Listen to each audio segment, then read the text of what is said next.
So, as the title of the video suggests, this is a video for walk leaders or mountain leaders that need to deliver a safety briefing prior to a guided walk or an event.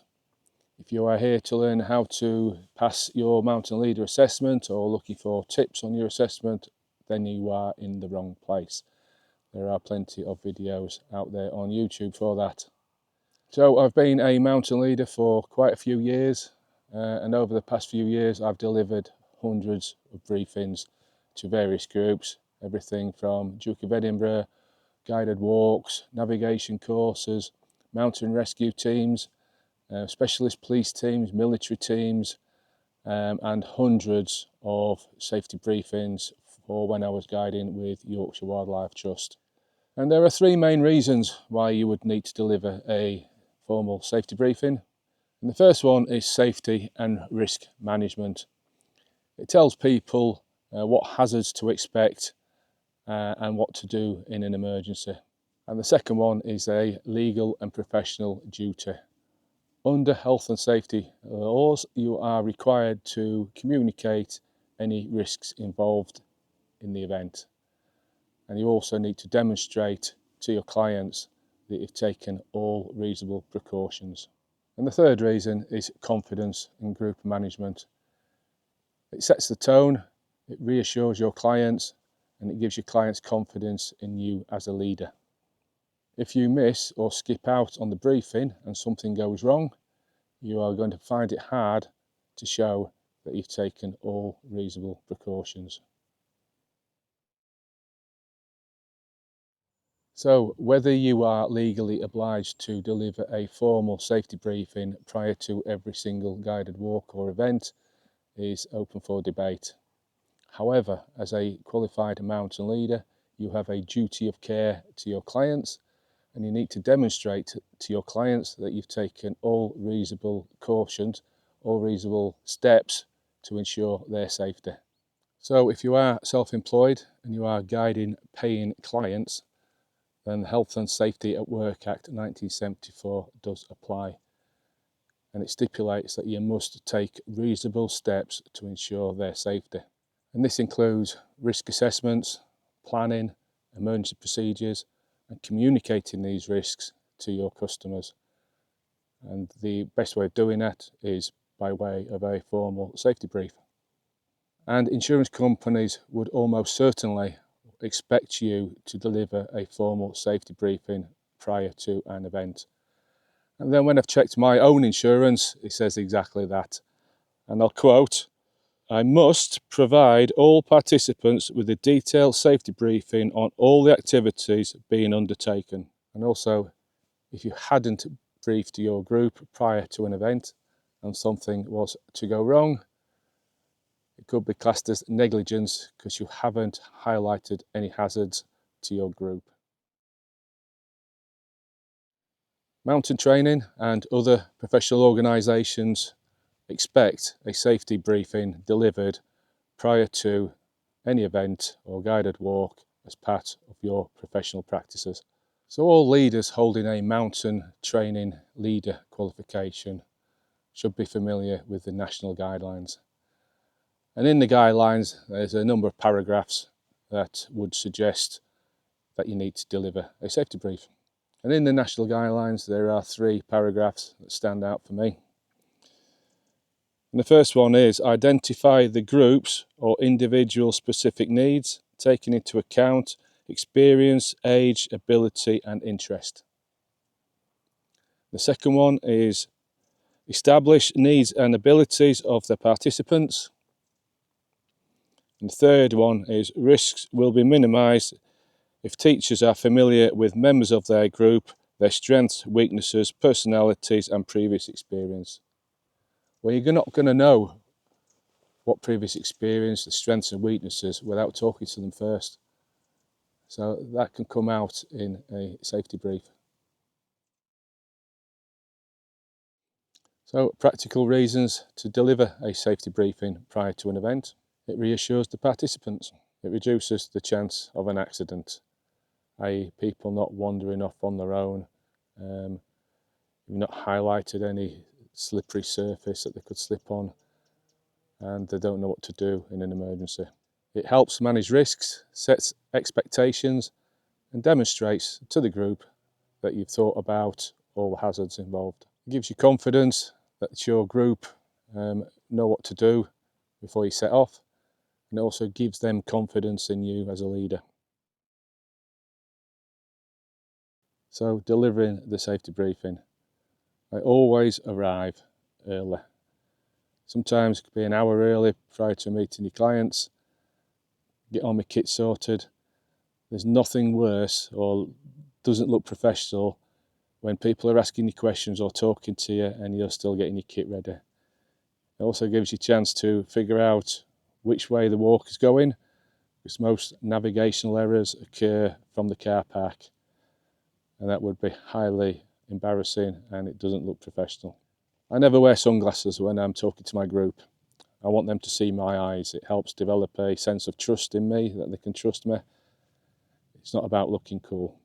So if it's raining and it's windy, I will get the group with their backs to the wind and I'm facing into the wind with the rain driving into my face, not causing them any discomfort.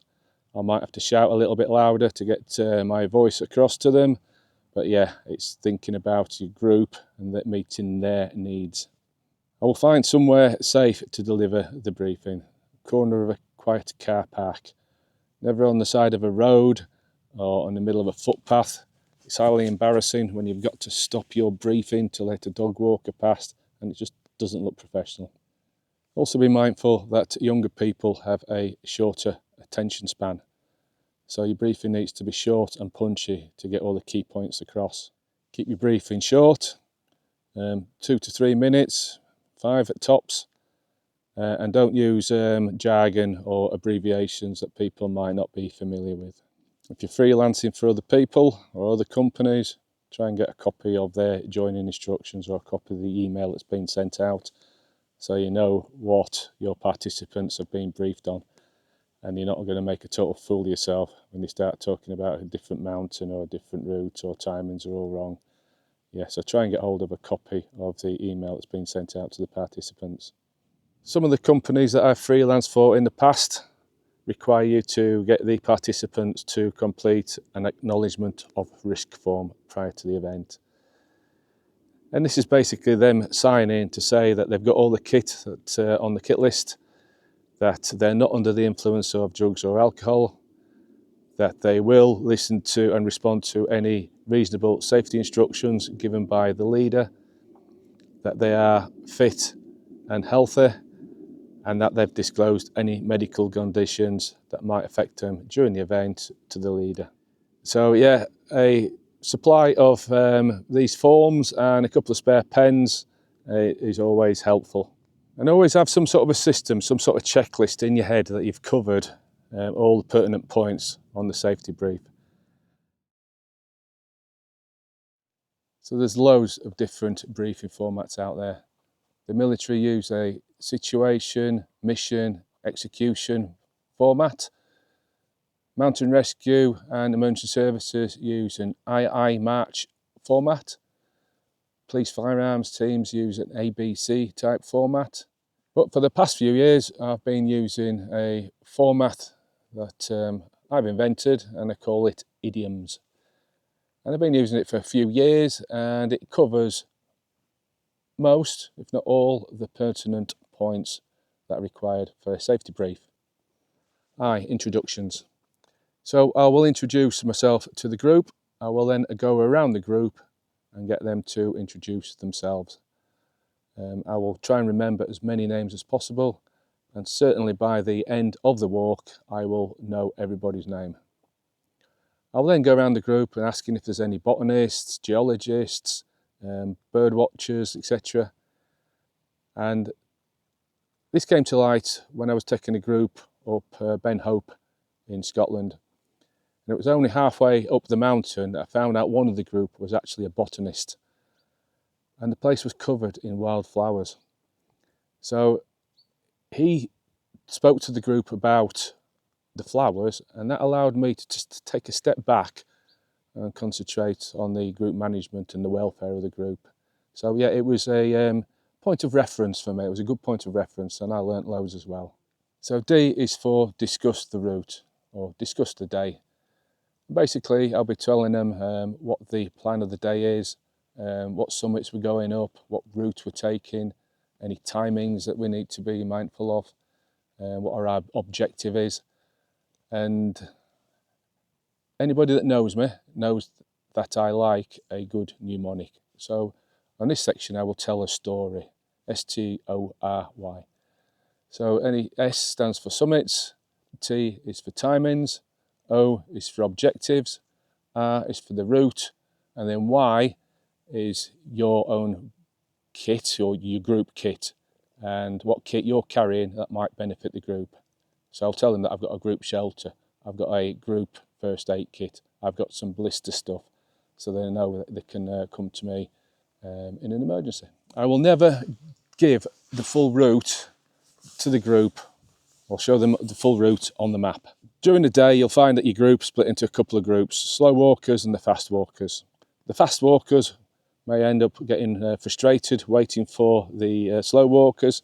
This is where good group management skills come in, and that's probably the hardest challenge of the day.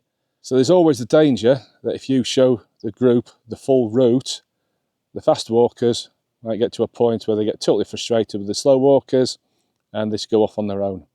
And then you have lost total control of them, and that's not good. So I'll never show them the full route, and I will only show them a part of the route.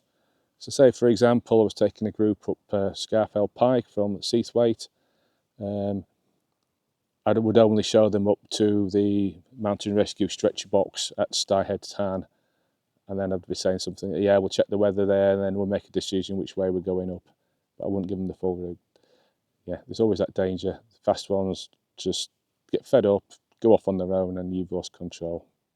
And the next I is inspect. I am doing a visual inspection of what they're wearing. And I'm doing this while I'm talking to them about all the other matters.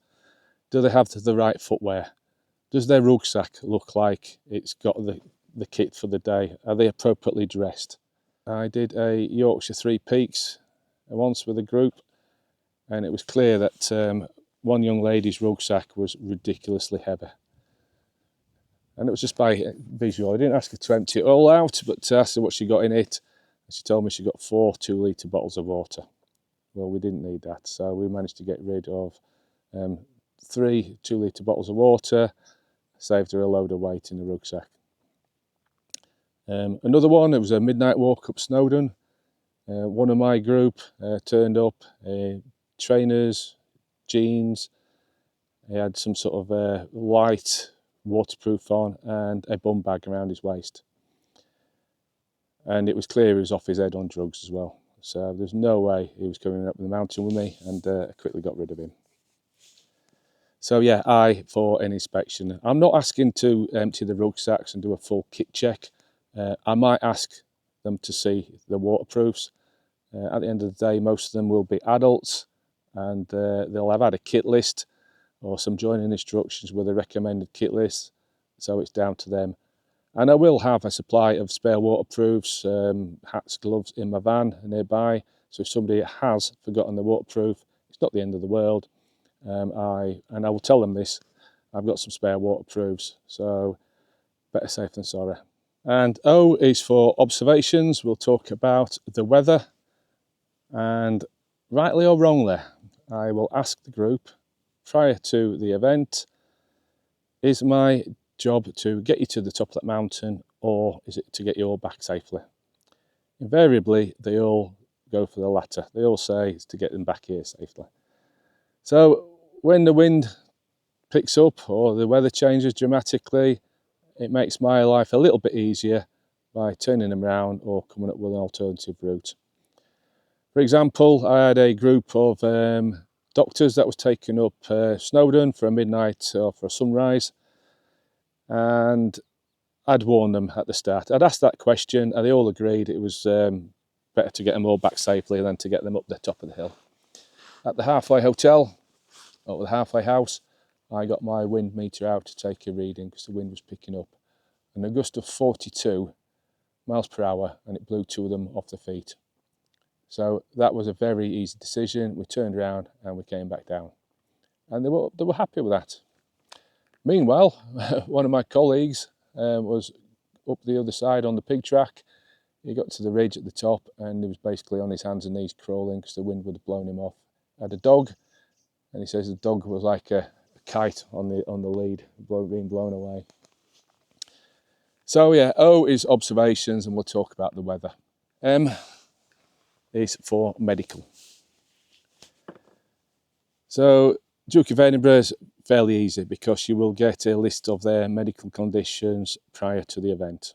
And I always want to see the medicine if somebody's got a medical condition. And for example, I had one young lad on a Duke of Edinburgh expedition, and on his medical form, he was asthmatic. So I asked him where his inhaler was, and he told me it was in the top of his rucksack. However, when I've asked to see it, he's basically admitted that he's lied to me and he left it at home. Not the end of the world. We got his mum to bring it down. We're half an hour late setting off. And sure enough, he needed it later on in the day. So that potentially saved him, and it saved me a load of embarrassment as well. So by having this strict medical procedures in place, it can be life-saving, really. Just a little bonus top tip for if you are doing any Duke of Edinburgh expeditions, when you get the medical conditions for your group or groups, don't print it off. These invariably get lost, blown away in the wind, and it's personal information. So if you do lose it, it's a breach of GDPR, and you are legally obliged to notify the Information Commissioner's Office within 72 hours. So I don't print it off, I just keep it on my phone in a secure folder so nobody can get access to it. And S is for safety. Basically, tell your group to stick together. However, this might become difficult during the day, and it's certainly going to test your group management skills when you've got the fast walkers and the slow walkers splitting up. Basically, the fast walkers don't get too far ahead. Stop at sort of fences, junctions, any obvious feature. A very experienced instructor I once was out with up in the Cairngorms. He had a fantastic tactic. Every time people would walk off ahead, he'd stop and talk to the group about something, whether it's geology, wildlife, anything, and then the fast ones would have to come back because they didn't want to be missing out on anything. And they did this 2 or 3 times before the fast ones eventually got the message, so it was a great tactic, that. I'll also talk about any other hazards that we might encounter, again on a walk to the fossil tree on the Isle of Mull. I properly briefed, and it was a high tick area, so properly briefed my group. We all had his trousers tucked into his socks. We all had gaiters on, and we basically sprayed DEET insect repellent all around the bottom of our feet. And when we got back to the car park, we had a check and we found 1 tick on the outside of my gaiter, and we were able to flick it off. So that was a group of 8 on 1 tick, so that was a success. On the walk, we'd come across a bloke doing the same walk as us, and he basically tagged on with us, and he was wearing shorts and trainers. We left him at the car park. He had 182 ticks on the last count. Most of them were size of pinpricks. There was one about the size of a Smartie. We kept in touch with him. He was on antibiotics for 2 years because he got Lyme's disease. So yeah, a bit of planning and preparation, highlighting any hazards that you might encounter on the way. What to do if you've got livestock in the field, climb down stiles rather than jumping off them. Road, if you're walking on road, single file on the right side of the road facing oncoming traffic. So basically have a look at your route, identify any threats and reduce the risk by including that in your briefing. So that's my idioms briefing. If you're quite happy with the M part of it, the medical part of it, you can always replace it with a T for toilets. We'll talk about the toilets on the route, whether there are any or not. So that would become an idiot's briefing, quite apt for me. At the end of any briefing, I would definitely ask, are there any questions? I would then give them 5 minutes, 10 minutes to gather themselves, go to the toilet, go and collect that waterproof that they've forgotten in the car, or the sandwich that they've left in the glove box, because your briefing might prompt them to remember something that they've forgotten in the car. And then at the end of the walk, when everybody's back at the car park safely, I will do a debrief. And I use another mnemonic here called SHITE. S, was it safe? H, how did it go? And could it be improved? I, any injuries or near misses? T, any training requirements for yourself? Is there something that you need to learn on the back of the event that you've just done? And E, any external agency feedback. So on the survey, was there something wrong with the map? National Trust, was a stile broken or a fence down or something? It also works for mountain rescue. E, external agencies, could be the police. Why were they all sat in the vans while we were out in the rain searching for that missing person? So yes, shite, debrief. It also gives you an opportunity to get any kit back. You might have ended up loaning out spare jacket if somebody was cold, hat, gloves. So yeah, it's an opportunity for you to get your kit back as well. So there you have it. That's my input on briefings for mountain leaders or walk leaders. And if there's anything you don't agree with or any other briefing formats that you use, please get in touch or put something in the comments below. Until next time, that's me signing off, and thanks for watching.